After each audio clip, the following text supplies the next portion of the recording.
Eh bien voilà, le propre du décodage biologique des maladies, eh bien c'est à travers l'expérience de plus de 27 ans, et puis l'écoute des patients et la recherche fondamentale, eh bien c'est d'avoir peut-être compris quelques principes sur le mode d'emploi du corps.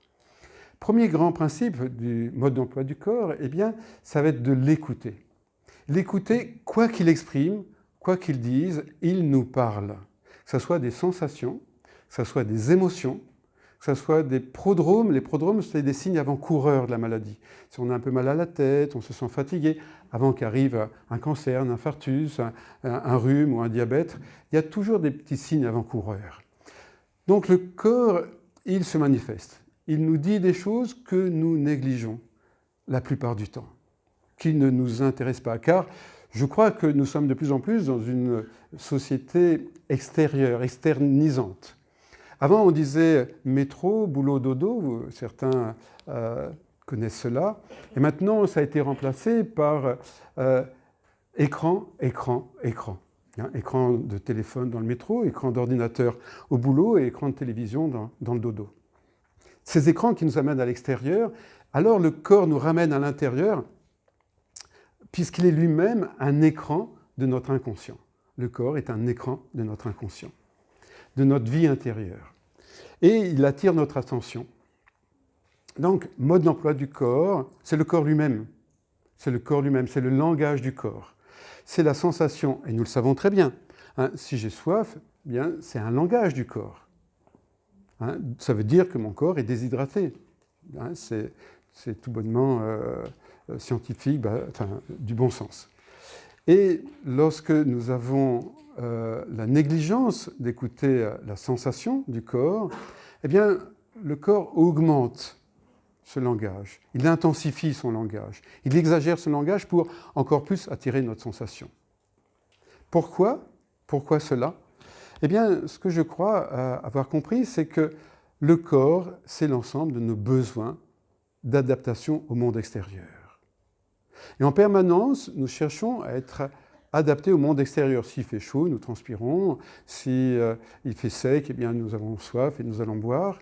Donc notre corps, l'ensemble de tous nos organes sont là pour nous adapter au monde extérieur. Et lorsqu'il y a une difficulté à ça, arrive la sensation, la faim, le sommeil, ou bien on est brûlé par le soleil. Donc il se passe quelque chose à l'extérieur et mon corps le dit. Un besoin n'est plus satisfait. Et ça, c'est vraiment fondamental pour moi, cette notion de besoin biologique et non pas psychologique. Nous sommes l'ensemble de nos besoins biologiques en interaction avec le monde extérieur. C'est la définition de la survie et de la vie.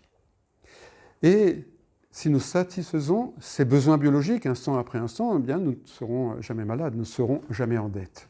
Jamais. Donc, à chaque instant, il s'agit d'écouter le corps, d'écouter ses besoins, et ces besoins qui s'expriment à travers des sensations.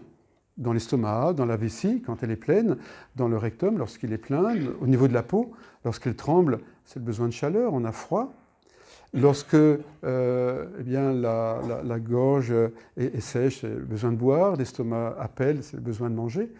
Donc nous avons des sensations qui sont l'information qu'un besoin biologique n'est pas satisfait. Okay? Et si nous n'écoutons pas ce besoin, arrive une émotion, qui est le cran au-dessus. Comme le bébé a faim, eh bien, il ne peut pas tout seul satisfaire ce besoin. Alors arrive vraiment une émotion de frustration, de colère, de malaise. Et à ce moment-là, cette émotion, il pleure, il crie, il se tortille, et la mère eh bien, va décoder biologiquement le langage de cet enfant. Décoder, ça veut dire je comprends ce qu'il dit à travers ce code universel, il se tortille. Et la mère, elle sait que s'il a la grimace, s'il se tortille, c'est qu'il y a quelque chose qu'il travaille. Ce n'est pas psychologique, c'est biologique, il est en train de faire ses dents, il a la couche pleine d'excréments. Donc, ce bébé est là, où chacun d'entre nous, nous sommes là, un besoin n'est pas satisfait, et c'est la naissance de l'émotion. Et selon le type d'émotion, ça nous amène à un type de besoin.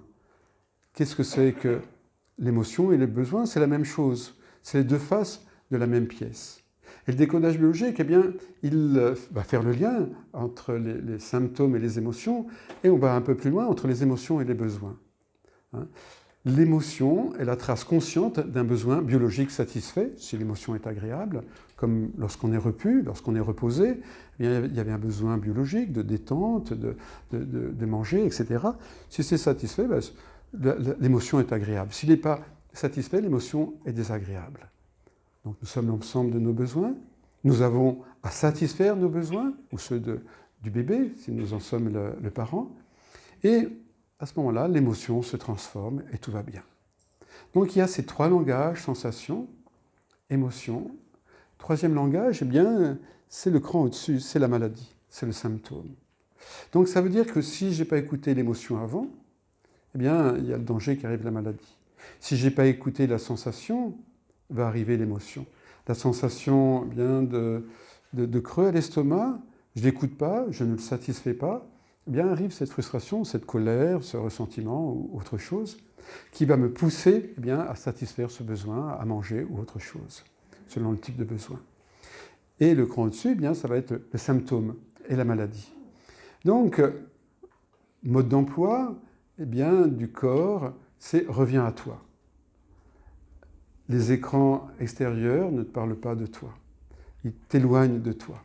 Ils t'éloignent de toi. L'écran permanent, l'écran pour ton confort, ton bonheur, ta survie, eh bien, c'est ce qui se dit dans son corps. Il ne s'agit pas d'égocentrisme, il ne s'agit pas de narcissisme, ni d'égoïsme, il s'agit d'amour. Car celui qui est égocentrique, en réalité, il est orgueilleux de quelqu'un d'autre. Hein? L'égocentrique ne se connaît pas, il se vante de quelqu'un qu'il n'est pas, ou l'égoïste, ou tout ce que vous voulez de ce style-là. Donc là, il s'agit de revenir à soi, d'être à l'écoute de soi, d'être dans l'amour de soi, c'est-à-dire j'entends mes besoins, instant après instant, biologiques, dans mon corps, et si je ne le fais pas, eh bien, mon corps m'appelle, me rappelle. D'ailleurs, je ne saurais que j'ai un estomac que lorsqu'il me fait mal, lorsqu'il a un manque. Je ne sais que j'ai un genou gauche que quand il attire mon attention, par une douleur, par exemple. Donc, le corps va attirer mon attention eh bien, quand ce besoin est satisfait, c'est agréable, ou quand il n'est pas satisfait. Pourquoi ces prémices? Pourquoi cette introduction au monde de la santé?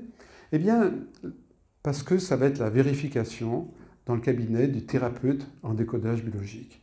Ça va être la vérification de cette hypothèse, de cette proposition, puisqu'en thérapie, nous allons faire le chemin inverse. Quelqu'un vient avec un problème physique et nous allons retourner eh bien, au besoin qui n'a pas été écouté. Et si ce que je dis eh bien, est juste, eh bien, le symptôme change, se transforme et peut disparaître. Toujours, évidemment, en appui avec la médecine, puisque le décodage biologique, en aucun cas, ne remplacera le travail du médecin. Le décodage biologique vient en complément, mais n'est pas de la médecine, n'est pas une concurrence au travail du médecin ou de l'allopathe. Donc, la vérification est la suivante. Vous avez un symptôme, quel qu'il soit, à quelque endroit que ce soit.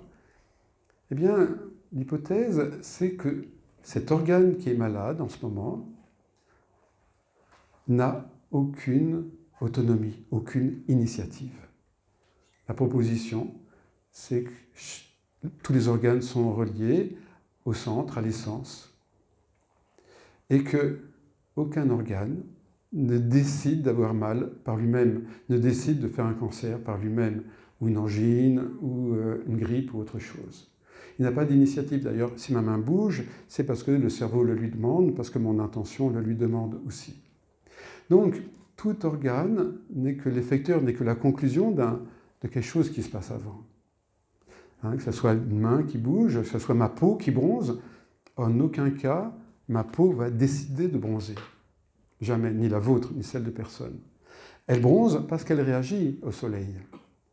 En aucun cas, mon sang va décider de fabriquer plus de globules rouges. Il le décide parce que je suis en altitude. Et donc, il va réagir. Nos corps réagissent. Nos organes réagissent. Ils n'ont aucune initiative. Donc ça, c'est l'essence du décodage biologique. Pour retrouver l'événement, l'émotion,